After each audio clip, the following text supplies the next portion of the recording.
Tena efa ela le za tsy mi-connecta zay a. Aiza? Ataovy matrokosa le izy fatry. Tena mariny. De hoe omegna connexion ve? Ary tsy mety nga raha mba omeny la connexion kely ka misy problème be. fa problème ino? Samiany babako ampiasan'olo hafa raha ty. Enjana koa le zany ka. Fa zanakiza maro koa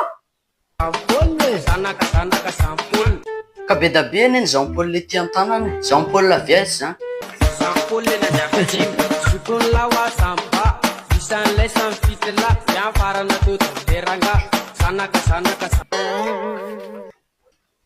Eny tsy maninona. Tena azafady leka. Tsy maninona fa inona zao ny vaovao malaza ao Facebook a? Ngasy loza. Fa ahoana? Ehe, ny vaovao malaza ato zao de sianao raiky vadiny vadinao io. Ay ve ka vaovao tsisy dikany. Fa ela ty fe mba mahay mahandro sakafo mbazaha ihany. Io tena haitsika mahandro sakafo mbazaha io. De inona zao ny resety mbazaha mba hain'la?